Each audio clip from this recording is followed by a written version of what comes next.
In a quiet suburban neighborhood, an overzealous HOA board member, nicknamed Karen by frustrated residents, decided she had the ultimate authority over what people could keep in their driveways. She had complained for weeks about a rugged black Jeep parked behind a chain and lock near a townhouse, claiming it was an eyesore and probably not even street legal.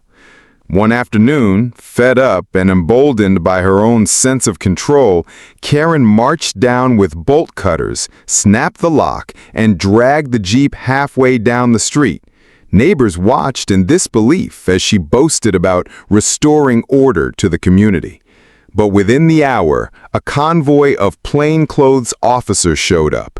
That Jeep wasn't just a resident's car. It belonged to a specialized police task force conducting undercover operations. The Jeep was wired with surveillance gear, camouflaged as a resident's vehicle. Karen's meddling had blown an active operation. Stunned, she tried to argue that HOA rules trump everything.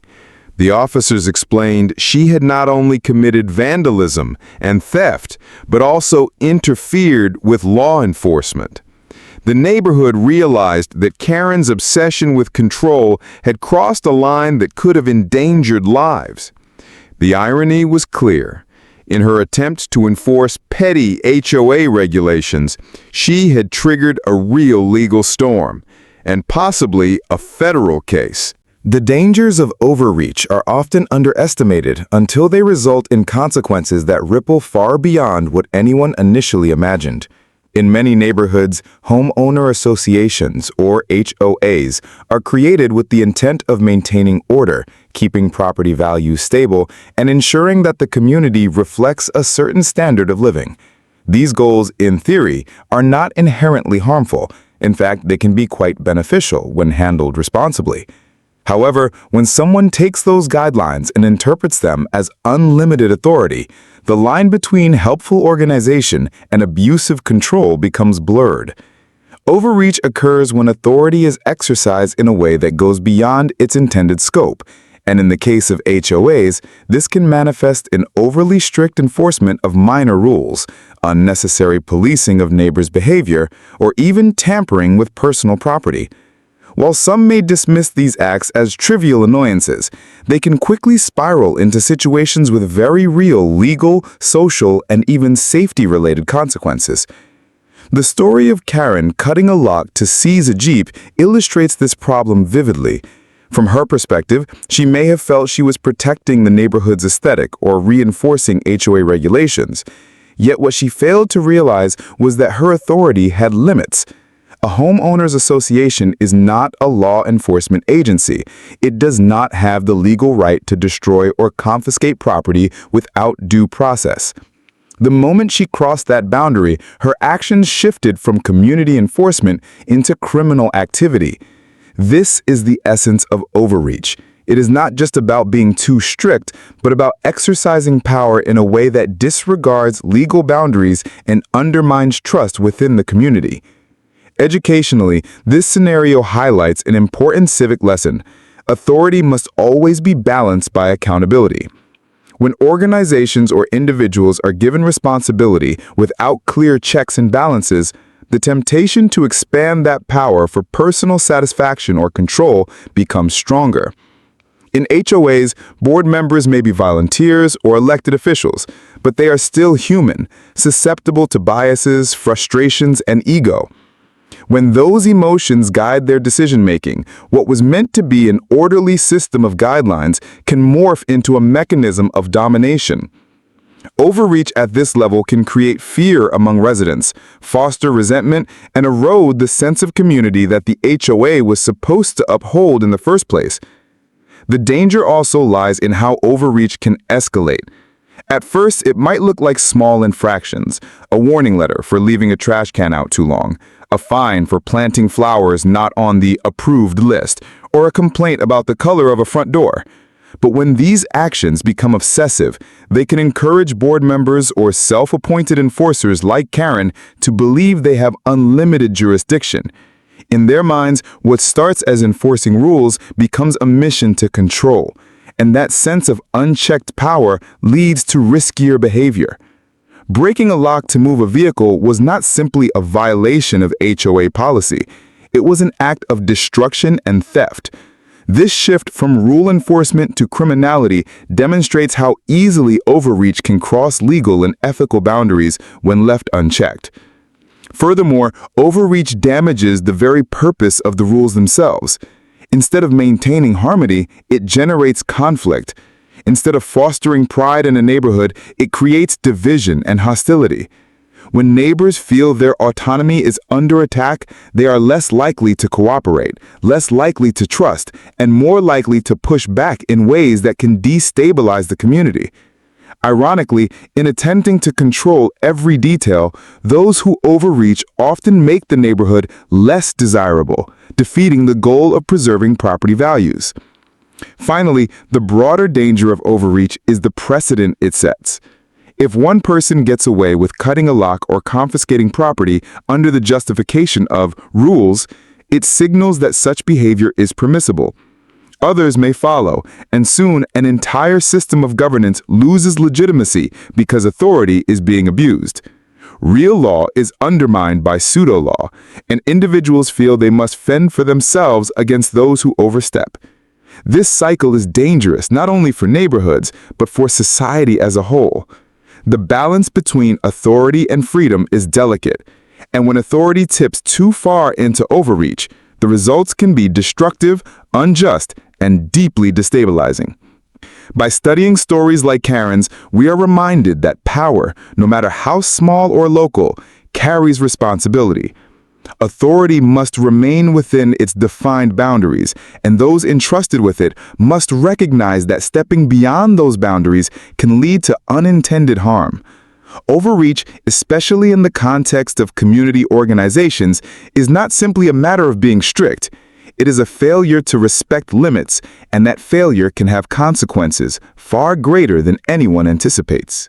The importance of boundaries cannot be overstated when it comes to living in a community or engaging in any form of organized governance. Boundaries exist to create a clear separation between what is within one's authority and what is not, between what belongs to an individual and what belongs to a collective, and between what is acceptable and what crosses into violation. In everyday life, boundaries are the invisible lines that help societies function peacefully. They allow individuals to exercise their rights while respecting the rights of others. When boundaries are ignored or deliberately crossed, conflict becomes inevitable. And in some cases, those conflicts can escalate into dangerous or even unlawful situations. In the context of homeowners associations, boundaries are especially critical. An HOA is designed to set guidelines for shared spaces and common expectations for property upkeep, but it does not give its members free rein to control every aspect of a neighbor's life. Respecting boundaries means understanding that the authority of an HOA board or member ends where personal property and personal freedoms begin. When Karen decided to cut the lock and interfere with someone else's Jeep, she failed to recognize the boundary between collective governance and private ownership. That single act was not just a breach of a chain and lock, but a symbolic violation of personal rights. It demonstrated a lack of respect for the principle that property is protected by law, and that no organization, unless lawfully empowered, can intrude upon it. From an educational standpoint, this situation demonstrates why boundaries are essential for harmony. Communities thrive when individuals understand that shared rules are meant to coexist with personal freedoms, not to replace them. For example, a rule requiring lawns to be trimmed is meant to promote cleanliness and uniformity, but it does not entitle a neighbor to walk into someone else's yard and start cutting grass without permission. That action would blur the line between collective guidelines and personal autonomy, creating resentment and tension. Boundaries act as guardrails, reminding both organizations and individuals where their power stops and another's rights begin. Without those guardrails, governance can easily slip into authoritarianism, and personal freedoms can be eroded under the guise of maintaining order. Boundaries also protect relationships. When people know their space, property, and decisions will be respected, trust grows. Neighbors feel more comfortable cooperating with one another and complying with community standards because they do not feel threatened. However, once boundaries are disregarded, trust is broken.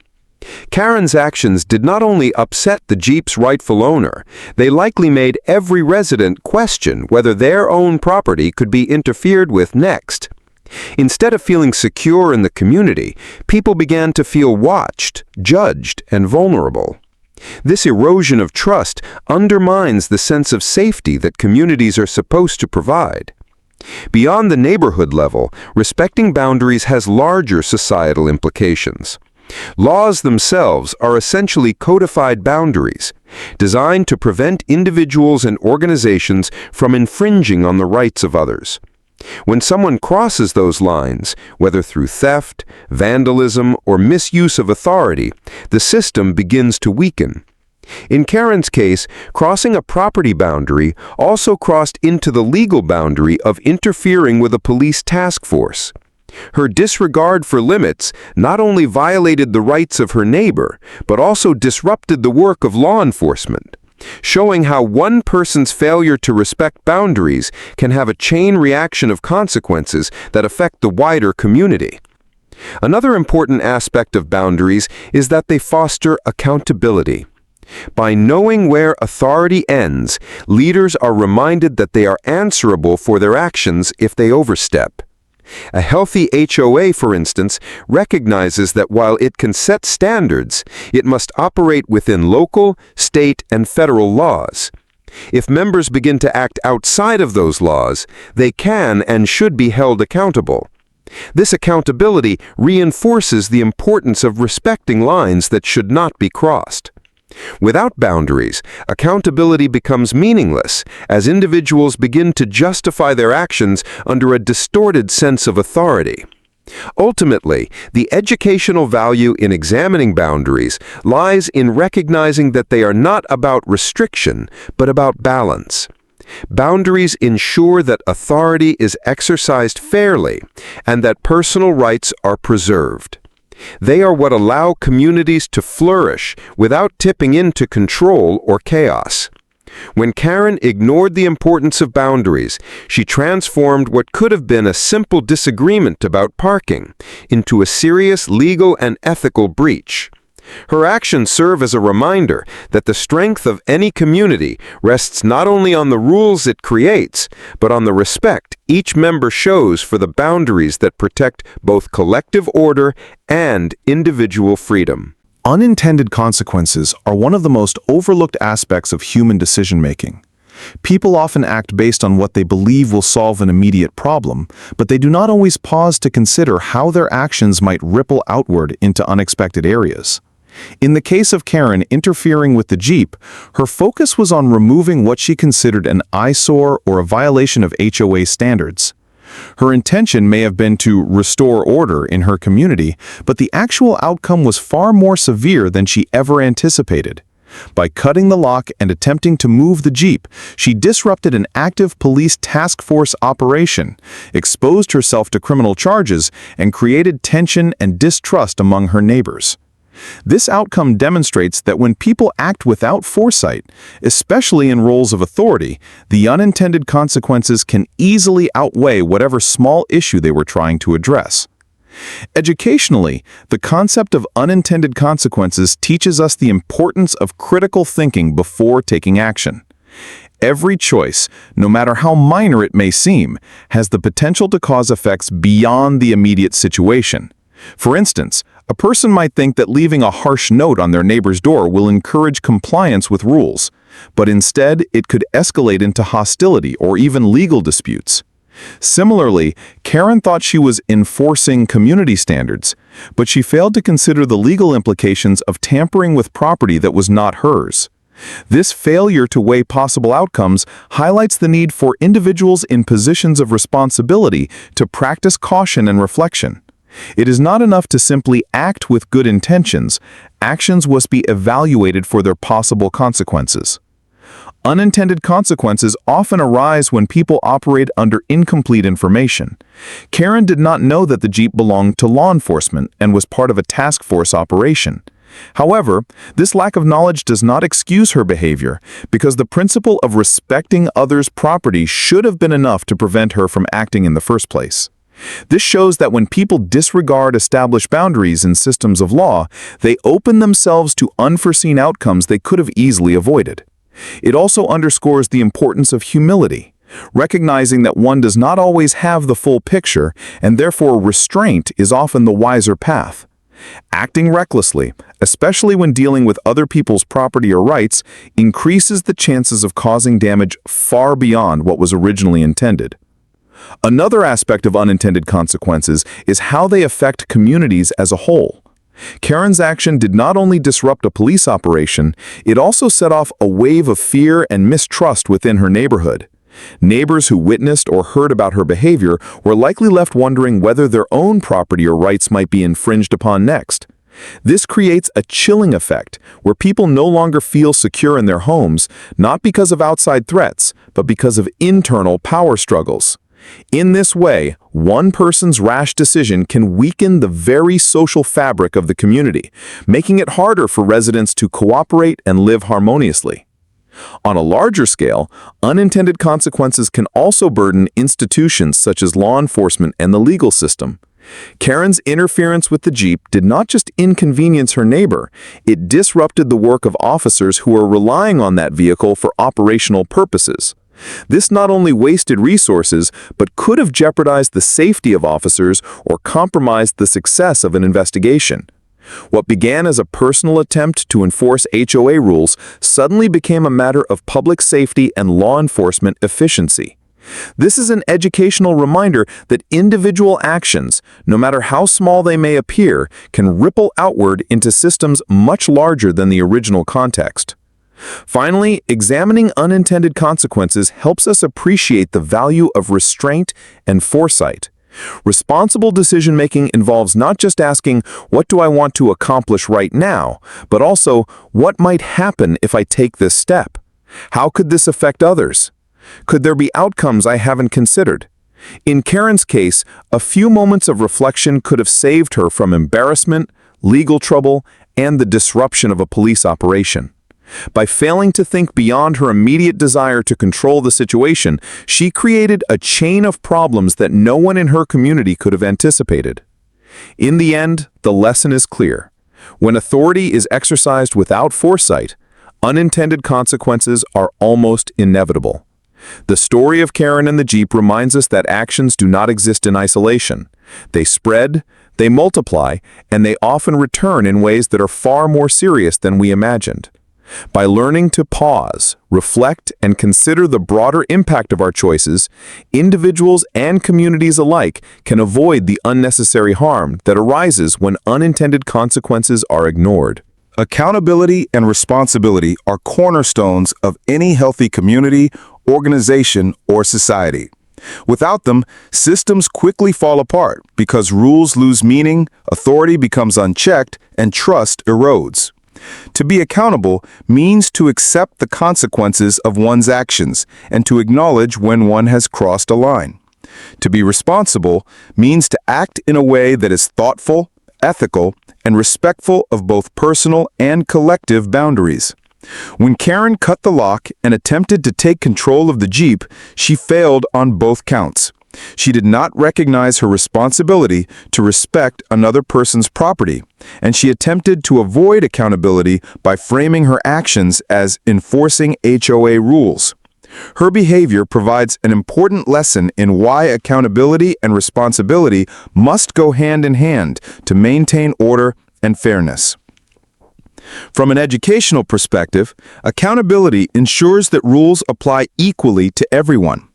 If an HOA board member, for example, is allowed to break locks and confiscate property without facing consequences, it sets a dangerous precedent that others may feel entitled to follow.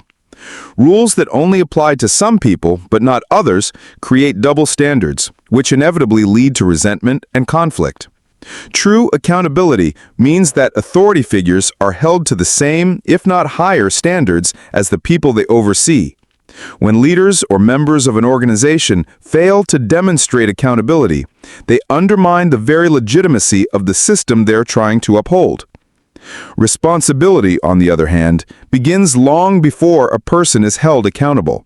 It is about making decisions with foresight, respect, and an understanding of one's role in a larger community. Karen had a responsibility to approach her concerns through proper channels, filing a complaint, attending an HOA meeting, or even contacting local authorities if she truly believed the vehicle posed a danger. Choosing to take matters into her own hands was a rejection of that responsibility. This highlights a common problem in communities. When individuals confuse personal frustration with legitimate authority, they often act irresponsibly, leading to harm not just for themselves, but for others.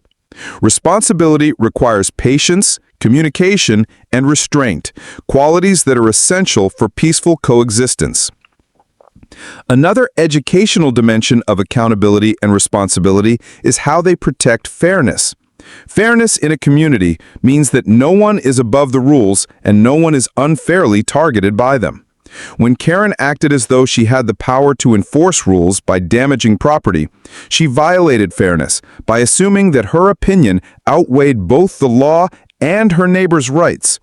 This is why accountability is necessary, not just as punishment, but as a corrective mechanism to restore balance and fairness. If she is held accountable, the message to the community is clear. Rules and rights are not optional, and those who overstep must face consequences. Accountability also has a preventative function. When people know they will be held responsible for their actions, they are less likely to abuse their power or act impulsively.